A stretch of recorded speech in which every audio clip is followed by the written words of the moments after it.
अस्सलाम वालेकुम dear students, welcome to science guider. आज हमने क्या पढ़ना है? आज हमने अगेन क्लास मेट्रिक बायोलॉजी का चैप्टर नंबर 2 का लेक्चर नंबर 8 स्टडी करना है। टॉपिक क्या है? हमारा टॉपिक है स्ट्रक्चर ऑफ नेफ्रॉन। ठीक है, प्रीवियस क्लास हम लोगों ने क्या पढ़ा था? प्रीवियस क्लास में हमने स्ट्रक्चर ऑफ किडनी स्टडी किया था। उसमें आपको काफ़ी डिटेल से मैंने समझाया था स्ट्रक्चर ऑफ किडनी कि हम लोगों ने किस तरह से स्टडी करना है। पहले हमने उसके शेप साइज के बारे में स्टडी किया, फिर हमने उसके लॉन्गिट्यूडनल स्ट्रक्चर को स्टार्ट किया था। मैंने आपको बताया था कि हम लॉन्गिट्यूडनल स्ट्रक्चर ऑफ किडनी दो तरह से स्टडी करेंगे, एक उसमें हमने एक्सटर्नल स्ट्रक्चर स्टडी करेंगे और फिर इंटरनल स्ट्रक्चर स्टडी करेंगे। ठीक है, तो एक्सटर्नल स्ट्रक्चर हम लोगों ने प्रीवियस क्लास में देख लिया था कि क्या होता है। किडनी का एक आउटर पार्ट होता है जो क्या कहलाता है कॉर्टेक्स, इंटरनल पार्ट होता है क्या कहलाता है मेड्यूला, फिर उसमें कॉनिकल शेप स्ट्रक्चर होते हैं जो क्या कहलाते हैं रेनल पिरामिड्स, और एक फेनल लेग स्ट्रक्चर होता है जो क्या कहलाता है पेल्विस, जिसमें तमाम रेनल पिरामिड्स आगे जाकर ओपन होते हैं। ठीक है, इसके अलावा उसका एक कॉन्केव रीजन होता है, डिप्रेशन वाला एरिया होता है जो क्या कहलाता है किडनी का हाईलाइट, जिसमें तमाम ब्लड वेसल्स, लिम्फेटिक वेसल्स और नर्व्स वगैरह एंटर और लीव हो रही होती हैं। ठीक है, तो ये चीज़ हम लोगों ने पढ़ी थी पिछली क्लास में एक्सटर्नल स्ट्रक्चर के अंदर, यानी स्ट्रक्चर ऑफ किडनी के अंदर। फिर मैंने आपको बताया था कि इनसाइड द मेड्यूला, किडनी के मेड्यूला के अंदर ही जो हमारे पास बेसिक फंक्शनल यूनिट होता है किडनी का, क्या कहलाते हैं न्यूरॉन्स के जो ब्रेन किडनी के जो सेल्स होते हैं जो क्या कहलाते हैं नेफ्रॉन्स। तो आज हमने क्या पढ़ना है? कुछ मैंने आपको थोड़ा सा ओवरव्यू दे दिया था नेफ्रॉन्स के बारे में कि नेफ्रॉन्स क्या होते हैं। नेफ्रॉन्स बेसिक यूनिट कहलाते हैं किडनीज के, यानी बेसिक सेल्स होते हैं जो क्या काम करते हैं किडनी का सारा फंक्शन जो है वो परफॉर्म करते हैं। तो किडनी इन्हीं के जरिए काम करता है। ठीक है, तो सबसे आइए चलिए हम पढ़ते हैं नेफ्रॉन्स के बारे में। तो नेफ्रॉन्स क्या हैं? Nephrons are the basic functional unit of kidney. Basic functional unit of kidney. Kidney के जो बेसिक फंक्शनल यूनिट हैं वो क्या कहलाते हैं? नेफ्रॉन्स कहलाते हैं। यानी नेफ्रॉन्स क्या होते हैं? किडनी के सेल्स होते हैं। ठीक है, किडनी सेल्स क्या कहलाते हैं? नेफ्रॉन्स कहलाते हैं। यानी जिनके जरिए किडनी सारा काम करता है ना, वो तमाम सेल्स, वो सेल्स कौन से होते हैं? नेफ्रॉन्स होते हैं। ठीक है, अच्छा, इसके बाद मजीद हमारे पास क्या है कि नेफ्रॉन्स क्या है? किडनी सेल्स हैं, और किडनी के जो बेसिक सेल्स होते हैं जो बेसिक सारा फंक्शन परफॉर्म करते हैं वो क्या कहलाते हैं? नेफ्रॉन्स कहलाते हैं। फिर आपको मैंने क्या बात बताई थी कि नेफ्रॉन्स क्या होते हैं? मिलियंस के हिसाब से किडनीज में मौजूद होते हैं। ठीक है, मिलियंस नंबर में मौजूद होते हैं इन किडनी। ठीक है, किडनी में क्या होते हैं? मिलियंस के हिसाब से मौजूद होते हैं। इसके अलावा क्या होते हैं? माइक्रोस्कोपिक स्ट्रक्चर होता है। ये क्या होते हैं? माइक्रोस्कोपिक होते हैं। और ट्यूबुलर स्ट्रक्चर होता है, यानी ट्यूब लाइक स्ट्रक्चर होता है नेफ्रॉन्स का। ठीक है, नेफ्रॉन्स क्या होते हैं? बेसिक फंक्शनल यूनिट है किडनी के, यानी बेसिक सेल्स होते हैं। इसके अलावा क्या है? किडनी के जो सेल्स हैं वो क्या कहलाते हैं? नेफ्रॉन्स कहलाते हैं, और ये बेसिक सेल्स हैं किडनीज़ के। इसके अलावा क्या है? ये किडनीज़ में मिलियंस के हिसाब से मौजूद होते हैं। और माइक्रोस्कोपिक स्ट्रक्चर्स होते हैं, यानी ये माइक्रोस्कोपिक स्ट्रक्चर्स होते हैं। ट्यूबुलर स्ट्रक्चर्स हैं, यानी कि ट्यूब लाइक स्ट्रक्चर्स हैं, लेकिन मिलियंस के हिसाब से किडनी में मौजूद होते हैं। और इसके अलावा क्या है? अब हम आते हैं किडनी के, अब हम आते हैं नेफ्रॉन्स के स्ट्रक्चर के ऊपर कि नेफ्रॉन का स्ट्रक्चर कैसा होता है। तो अब देखो, हमने क्या बात पढ़ी कि नेफ्रॉन्स क्या है? बेसिक फंक्शनल यूनिट है किडनी के, यानी जो बेसिक सेल्स है किडनी के वो क्या कहलाते हैं? नेफ्रॉन्स कहलाते हैं। नेफ्रॉन्स किडनी में मिलियंस के हिसाब से मौजूद होते हैं। इसके अलावा ये माइक्रोस्कोपिक स्ट्रक्चर्स होते हैं और ट्यूबुलर स्ट्रक्चर्स होते हैं, यानी कि ट्यूब लाइक स्ट्रक्चर होते हैं, जो किडनी में कहाँ मौजूद होते हैं? मेड्यूला के अंदर। कहाँ होते हैं? Inside the medulla. ठीक है, और हमने पढ़ा था कि मेड्यूला कौन सा होता है? इनर पार्ट ऑफ किडनी क्या कहलाता है? मेड्यूला कहलाता है। तो नेफ्रॉन्स कहाँ मौजूद होते हैं? मेड्यूला के अंदर। ठीक है, अब हम आते हैं स्ट्रक्चर ऑफ नेफ्रॉन के ऊपर। ठीक है, तो भाई नेफ्रॉन का स्ट्रक्चर दो हिस्सों में डिवाइड होता है। ठीक है, नेफ्रॉन का स्ट्रक्चर जो है दो हिस्सों में डिवाइड होता है। एक कहलाता है ट्यूबुलर स्ट्रक्चर और एक कहलाता है नॉन ट्यूबुलर स्ट्रक्चर। यानी जो हमारा नेफ्रॉन का स्ट्रक्चर है वो ट्यूबुलर स्ट्रक्चर भी होता है और नॉन ट्यूबुलर भी होता है, यानी ट्यूब लाइक भी होता है और ट्यूब लाइक नहीं भी होता। तो भाई ट्यूबुलर स्ट्रक्चर के अंदर कौन से पार्ट्स आते हैं? तो ट्यूबुलर स्ट्रक्चर के अंदर दो पार्ट्स आते हैं, तीन पार्ट्स आता है, और नॉन ट्यूबुलर के अंदर दो पार्ट्स आते हैं। ठीक है, किडनी नेफ्रॉन के जो हमारे पास नॉन ट्यूबुलर स्ट्रक्चर्स हैं उसके अंदर हमारे पास दो पार्ट्स आते हैं। एक को कहते हैं बोमेन कैप्सूल। ठीक है, एक को कहते हैं बोमेन कैप्सूल और एक को कहते हैं ग्लोमेरुलस। ये नेफ्रॉन का कौन सा पार्ट है? नॉन ट्यूबुलर पार्ट है, यानी ट्यूबुलर के स्ट्रक्चर्स नहीं होते। ठीक है, और ट्यूबुलर स्ट्रक्चर में तीन पार्ट्स होते हैं। कौन कौन से? तीन तरह के ट्यूब्स होती हैं। एक कहलाती हैं प्रोऑक्सिमल कॉन्वोलेटेड ट्यूब्यूल, और ये कहलाती हैं डिस्टल कॉन्वोलेटेड ट्यूब्यूल, और एक कहलाती हैं loop of Henley.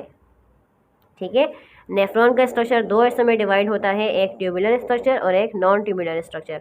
Non tubular structure आगे जाकर दो पार्ट्स में डिवाइड होता है, बोमेन्स कैप्सूल और ग्लोमेरुलस। और जो ट्यूबुलर स्ट्रक्चर होता है वो तीन तरह का होता है, एक को बोमेन प्रोक्सिमल कॉन्वोल्यूटेड ट्यूब्यूल्स होती हैं, इसमें डिस्टल कॉन्वोल्यूटेड ट्यूब्यूल्स होती हैं और लोप ऑफ हिलने होती हैं। ठीक है, अब हम जरा स्ट्रक्चर हमने बनाया हुआ है, देखो जैसे बुक में प्रॉपर स्ट्रक्चर बना हुआ है, इस तरह से मैंने नहीं बनाया हुआ, मैंने बस जस्ट रफली बनाया हुआ है आपको समझाने के लिए, आप डायग्राम में साथ साथ देखते हो जाओ। ठीक है, तो देखो हमारे पास ये कुछ नेफ्रॉन का स्ट्रक्चर है जो मैंने रफली आपको समझाने के लिए ड्रॉ किया हुआ है। ठीक है, अब अगर आप गौर से इसको देखो तो देखो हमारे पास एक एरिया ये है किडनी नेफ्रॉन्स का, ठीक है, और बाकी सारा ट्यूबुलर स्ट्रक्चर है।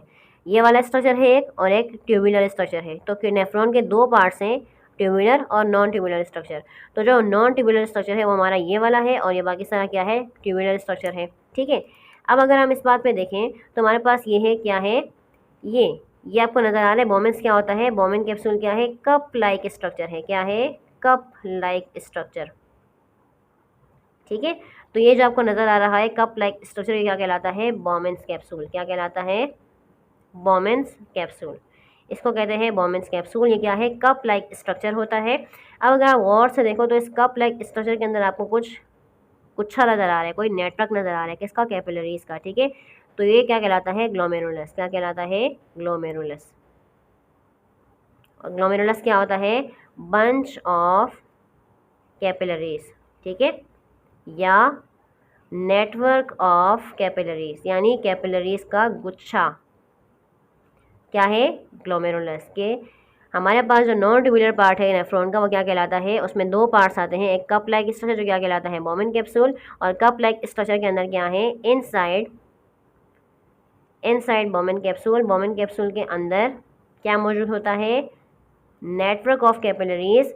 ठीक है, बंच ऑफ कैपिलरीज मौजूद है, ब्लड कैपिलरीज का एक गुच्छा मौजूद है, क्या कहलाता है, ग्लोमेरुलस कहलाता है। ठीक है, अब अगर हम गौर करें तो हमारा ये जो गुच्छा है उसकी एक वेजल यहाँ से आ रही है और एक वेजल यहाँ से रिलीज हो रही है। तो जो वेजल यहाँ पे एंटर हो रही है इस बोमेन कैप्सूल के अंदर उसको बोलते हैं एफरेंट आर्ट्रियोल। ठीक है, ये क्या कहलाती हैं, एफरेंट आर्ट्रियोल्स। और जो यहाँ से रिलीज हो रही हैं कहलाती हैं इफरेंट आर्ट्रियोल्स। जो वेजल्स, जो आर्टरीज नेफ्रॉन बोमेन कैप्सूल में एंटर हो रही हैं वो क्या कहलाती हैं, एफरेंट आर्ट्रियोल्स। एफरेंट मतलब एंटर होने वाली, और जो ब्लड कैपिलरीज को बनाने के बाद ब्लड कैपिलरीज, अब ये एफरेंट आर्ट्रियोल्स, देखो एफरेंट आर्ट्रियोल्स एंटर तो हो रही है लेकिन ये आगे जाकर बंच ऑफ कैपिलरीज में डिवाइड हुई है। ठीक है, एफरेंट आर्ट्रियोल्स क्या काम कर रही है, एफरेंट आर्ट्रियोल्स आगे जाकर बंच ऑफ कैपिलरीज में बहुत सारी कैपिलरीज में डिवाइड हो रही हैं और उनका एक गुच्छा बन जाता है। तो ये जो गुच्छा है कैपिलरीज का क्या कहलाता है, ग्लोमेरुलस कहलाता है। फिर ये जो गुच्छा है वो आगे जाकर आर्टरीज में डिवाइड होता है और वो आर्टरीज क्या कहलाती हैं, एफरेंट आर्ट्रियोल्स।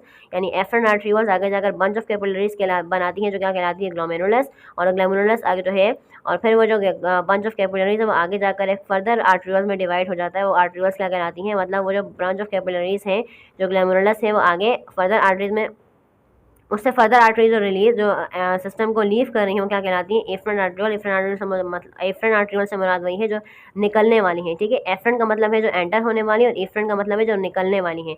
तो जो एंटर होने वाली होती है बोमेन कैप्सूल के अंदर वो क्या कहलाती हैं, एफरेंट आर्ट्रियोल्स। और जो बोमेन कैप्सूल को लीव करती हैं वो क्या कहलाती हैं, एफरेंट आर्ट्रियोल्स। ठीक है, और एफरेंट आर्ट्रियोल्स ही आगे जाकर बंच ऑफ कैपिलरीज बनाती हैं, यानी कैपिलरीज का गुच्छा बनाती हैं, आगे जाकर बहुत सारी बोमेन कैप्सूल के अंदर आकर बहुत सारी कैपिलरीज में डिवाइड हो जाती है और उनका एक बंच बन जाता है, गुच्छा बन जाता है। तो वो गुच्छा ऑफ कैपिलरीज का कहलाता है, ग्लोमेरुलस कहलाता है। ठीक है, और फिर ये ग्लोमेरुलस आगे जाकर फर्दर आर्टरीज में डिवाइड हो जाता है, वो क्या कहलाती हैं, एफरेंट आर्ट्रियोल्स, और वो सिस्टम को लीव कर देती हैं। ठीक है, तो ये जो पार्ट था हमारे पास नेफ्रॉन्स का वो कौन सा था, ये नॉन ट्यूबुलर पार्ट था, यानी ये नेफ्रॉन का ही हिस्सा है लेकिन ये ट्यूबुलर पार्ट नहीं कहलाता। ठीक है, अब हम आते हैं इसके ट्यूबुलर पार्ट के ऊपर। तो ट्यूबुलर पार्ट देखो हमारे पास तीन पार्ट्स में डिवाइड हो रहा है, एक प्रोऑक्सिमल कॉन्वोल्यूटेड ट्यूब्यूल्स, एक डिस्टल और एक लूप ऑफ हिनले। ठीक है, तो देखो हमारे पास ये जो पार्ट है, प्रोऑक्सिमल का मतलब होता है वो हिस्सा जो किसी जगह से ज्वाइंट हुआ हो। ठीक है, प्रोऑक्सिमल का मतलब होता है, ये टर्म कहाँ इस्तेमाल की जाती है, प्रोऑक्सिमल का मतलब है ज्वाइंट एरिया, यानी वो एरिया जो किसी ज्वाइंट से रिलीज हो रहा होता है, किसी ज्वाइंट से निकल रहा होता है, वो कहलाता है डिस्टल। जो किसी ज्वाइंट से निकल रहा होता है वो कहलाता है प्रोऑक्सिमल, और जो हिस्सा ज्वाइंट से बहुत दूर होता है वह कहलाता है डिस्टल। ठीक है, और कॉन्वोल्यूटेड का मतलब होता है जो इस तरह से कर्व्स आपको ट्यूब्स में नजर आ रहे हैं, इन कर्व्स को बोलते हैं कॉन्वोलेटेड, जो उलझा हुआ। ठीक है, तो हमारे पास जो बोमेन कैप्सूल यानी कप लाइक स्ट्रक्चर के बाद के ज्वाइंट से निकल रही हैं ट्यूब लाइक स्ट्रक्चर, वो क्या कहलाती हैं, ये हमारे पास एरिया कहलाता है प्रोऑक्सिमल कॉन्वोलेटेड ट्यूब्यूल। क्या कहलाता है, प्रोऑक्सिमल कॉन्वोलेटेड ट्यूब्यूल। ठीक है, जो प्रॉपर जो हमारे पास बोमेन कैप्सूल के फ़ौरन बाद निकल रहा है, तो ये ट्यूबुलर स्ट्रक्चर इससे ज्वाइंट हुआ हुआ है। तो जो ऐसा ज्वाइंट हुआ हुआ था ट्यूबुलर स्ट्रक्चर, उसको बोलते हैं प्रोऑक्सिमल। और कॉन्वेटर की टर्म क्यों आई है? कर्व होने की वजह से, ठीक है। और ट्यूबुलर क्योंकि ट्यूबुलर स्ट्रक्चर है तो इसलिए। तो ये हिस्सा क्या कहलाता है? जो बोमेन कैप्सूल से फ़ौरन बाद उस ज्वाइंट से निकल रहा है, तो ये ट्यूबुलर स्ट्रक्चर क्या कहलाता है? प्रोऑक्सिमल कॉन्वोल्यूटेड ट्यूब्यूल, ठीक है। और सेम ऐसा ही एरिया यहाँ बना हुआ है, अगर आप और से देखो, लेकिन ये क्या है? इस जॉइंट से बहुत दूर है, तो ये एरिया क्या कहलाता है? ये कहलाता है डिस्टल कॉन्वोल्यूटेड ट्यूब्यूल, ठीक है। इस एरिया को क्या बोलते हैं? इस ट्यूबुलर स्ट्रक्चर को, ये भी कर्व ही है लेकिन ट्यूबुलर स्ट्रक्चर है और इस जॉइंट से बहुत दूर है, तो ये क्या कहलाता है? डिस्टल कॉन्वोल्यूटेड ट्यूब्यूल, ठीक है। अब ये दोनों ट्यूबुलर स्ट्रक्चर्स आगे जाकर एक यू शेप, यानी नेफ्रॉन का स्ट्रक्चर जो है वो यू टर्न लेता है इस तरह से, ठीक है। तो ये नेफ्रॉन इसका स्ट्रक्चर जो है, दोनों ट्यूब्यूल्स जो है वो आगे जाकर यू शेप स्ट्रक्चर के अंदर एंटर होती हैं, यू शेप ट्यूब के अंदर एंटर होती हैं। वो यू शेप ट्यूब क्या कहलाती है? लूप ऑफ हेनले कहलाती है। क्या कहलाती है? Loop of Henley. इसको कहते हैं लूप ऑफ हेनले, ठीक है। क्या कहते हैं? Loop of Henley. यहाँ हम लिख देते हैं प्रॉक्सिमल कॉन्वोल्यूटेड ट्यूब्यूल कौन सी होती है? जो स्टार्ट होती है, start from the Bowman's capsule. Distal कौन सी होती है? Just above loop of Henle, ठीक है। और लूप ऑफ हेनले क्या होती है? U shape tube in which, U shape tube होती है जिसके अंदर क्या होता है? In which proximal and distal convoluted tubules were entered, ठीक है। यानी लूप ऑफ हेनले क्या होती है? यू शेप ट्यूब हमारे पास होती है। यू शेप ट्यूब के अंदर क्या होती है? प्रोक्सिमल ट्यूब भी एंटर हो रही होती है और डिस्टल कॉन्वोल्यूटेड ट्यूब भी एंटर हो रही होती है, और क्या बनाती है? यू शेप ट्यूब बनाती है। यू शेप ट्यूब क्या कहलाती है? Loop of Henley. तो देख लो, प्रॉक्सिमल कॉन्वोल्यूटेड ट्यूब्यूल क्या होती है? जो हमारे बिल्कुल बोमेन कैप्सूल से स्टार्ट हो रही होती है। डिस्टल कॉन्वोल्यूटेड ट्यूब्यूल क्या होती है? जो हमारी इसके सामने होती है, यानी जॉइंट से बहुत दूर होती है, और दोनों जाके आगे दोनों जो है वो यू शेप ट्यूब के अंदर एंटर होती है, जो क्या कहलाती है? लूप ऑफ हेनले कहलाती है, ठीक है। अच्छा, अब मज़ीद अगर हम देखें तो ये आपको एक और यहाँ पे एक डक्ट नज़र आ रही है, जो क्या कहलाती है? कलेक्टिंग डक्ट, ठीक है। हमारा ट्यूबुलर स्ट्रक्चर में एक और पार्ट भी आता है जो क्या कहलाता है? Collecting duct. लास्ट हमारे पास पार्ट क्या है? Collecting duct. कलेक्टिंग डक्ट क्या काम कर रही होती है? कलेक्टिंग डक्ट क्या काम करती है? जितने भी हमारे पास, जैसे मैंने भी आपको बताया था कि न्यूरॉन्स क्या होते हैं, नेफ्रॉन्स हमारे क्या होते हैं? मिलियंस के हिसाब से मौजूद हैं, ठीक है। और ये यूरिन प्रिपेयर हो रहा होता है हमारे किडनी के अंदर, प्रोड्यूस हो रहा होता है, और फिर आगे जाकर हमारे यूरेटर के अंदर एंटर हो रही होती है यूरिन, ठीक है। तो देखो, हमारे जितने भी जो भी चीज़ें, जो भी मटेरियल वगैरह बनते रहते हैं, तो हर किडनी के हर नेफ्रॉन में जितने भी मटेरियल्स बनते हैं, तो वो ऐसा तो नहीं होता है कि हर जाकर अलग अलग सिस्टम में ड्रेन आउट हो रहा होगा, ठीक है। तो ये कहलाती है हमारे पास, जो यहाँ पे आपको ये डक्ट नज़र आ रही है, ठीक है, ये कहलाती है हमारी कलेक्टिंग डक्ट। इसको कहते हैं कलेक्टिंग डक्ट, ठीक है। ये क्या काम करती है? ये हर मटेरियल को कलेक्ट करने का काम करती है, ठीक है। देख सकते हो इसके साथ बहुत सारे यहाँ पे वॉल्स मौजूद हैं, तो हर नेफ्रॉन इनके इसके अंदर आके एंटर हो रही होती है और ड्रेन हो रही होती है, ठीक है। तो जितनी भी नेफ्रॉन्स मौजूद हैं वो आगे जाकर वो सारी की सारी कलेक्टिंग डक्ट के अंदर एंटर होती हैं और ड्रेन होती रहती हैं, एंटर होती हैं और ड्रेन होती रहती है। और जो भी मटेरियल के अंदर प्रिपेयर होता रहता है वो सारा का सारा कहाँ जमा होता है? कलेक्टिंग डक्ट के अंदर। तो ये क्या कहलाती है? हमारी कलेक्टिंग डक्ट। इसके नाम से अंदाजा लगा लो तो इसका मतलब क्या है? कलेक्टिंग डक्ट वो होती है जो कलेक्शन का काम करती है, ठीक है। जितना भी मटेरियल बनता जाएगा नेफ्रॉन्स के अंदर, जो भी वेस्ट है या जो कुछ भी है, जो भी बन रहा है, वो तमाम का तमाम कहाँ कलेक्ट हो रहा है? वो तमाम का तमाम कलेक्टिंग डक्ट में कलेक्ट हो रहा है, इसीलिए इसको क्या बोलते हैं? Collecting duct. तो किडनी के अंदर जितनी भी तमाम चीज़ें प्रिपेयर होती हैं, जो भी बॉडी से वेस्ट प्रोडक्ट रिलीज होता है, जो भी यूरिन वगैरह बन रहे होते हैं, वो तमाम का तमाम कहाँ होता है? तमाम किडनी से, तमाम नेफ्रॉन से होता हुआ कहाँ आता है?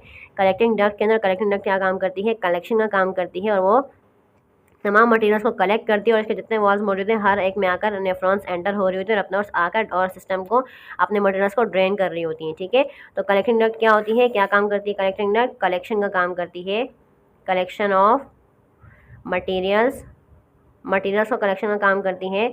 मटेरियल्स और लिक्विड्स या मटेरियल्स को कलेक्ट करने का काम करती है फ्रॉम नेफ्रॉन्स। कहाँ से? नेफ्रॉन से, ठीक है। तो हर नेफ्रॉन जो कुछ मटेरियल लेकर आ रहे होते हैं, तो वो आकर कहाँ ड्रेन होते हैं? कलेक्टिंग डक्ट के अंदर ड्रेन होते हैं।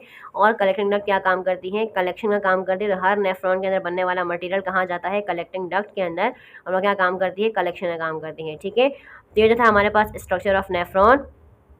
होप सो कि आपको समझ में आया होगा। अब देखो, जो हमारे पास ट्यूबुलर स्ट्रक्चर है ना नेफ्रॉन का, उसका एक और नाम भी है, उसको कहते हैं रेनल कॉर्पसल्स, ठीक है। तो ट्यूबुलर स्ट्रक्चर को रेनल कॉर्पसल्स भी कहा जाता है, और उसको बोलते हैं रेनल ट्यूब्यूल्स, ठीक है। तो जो नेफ्रॉन के हमारे पास स्ट्रक्चर के अंदर दो पार्ट्स हैं, ट्यूबुलर स्ट्रक्चर और नॉन ट्यूबुलर स्ट्रक्चर। तो ट्यूबुलर स्ट्रक्चर को रेनल कॉर्पस्कल्स भी कहा जाता है और नॉन ट्यूबुलर स्ट्रक्चर को रेनल ट्यूब्यूल्स भी बोलते हैं, ठीक है। तो होप्स हो कि आपको ये तमाम चीज़ें समझ में आई होंगी, प्रॉपर स्ट्रक्चर ऑफ नेफ्रॉन समझ में आया होगा। फिर भी अगर कोई चीज़ समझ में ना आई हो तो आप मुझसे कमेंट सेक्शन में पूछ सकते हैं, इंशाल्लाह मैं आपको आंसर करूँगी। होप्स हो कि यहाँ तक आपको बातें समझ में आई होंगी, कॉन्सेप्ट समझ में आया होगा, स्ट्रक्चर समझ में आया होगा। एक बात ध्यान में रखिए कि नेफ्रॉन्स क्या है, किडनी के बेसिक सेल्स हैं जो किडनी का सारा काम परफॉर्म करते हैं और इसीलिए वो किडनी के फंक्शनल यूनिट भी कहलाते हैं। किडनी में जो सारा काम होता है वो सारा का सारा नेफ्रॉन्स के थ्रू ही हो रहा होता है, ठीक है। इंशाल्लाह नेक्स्ट क्लास में अपना इस टॉपिक का नेक्स्ट टॉपिक स्टडी करेंगे जो कि होगा फंक्शन ऑफ किडनी। तो होप्स हो कि यहाँ तक की आपको समझ में आई होंगी। फिर भी जो कुछ समझ में ना आया हो तो आप मुझसे कमेंट सेक्शन में पूछ सकते हैं, ठीक है। वीडियो पसंद आई है, समझ आई है तो इसको लाइक करें, शेयर करें, चैनल को सब्सक्राइब कर दें। इंशाल्लाह नेक्स्ट क्लास में मिलते हैं नेक्स्ट टॉपिक के साथ जो कि होगा हमारा फंक्शन ऑफ किडनी। मतलब बहुत सारा ख्याल रखिएगा। अल्लाह हाफ़िज़ नासिर।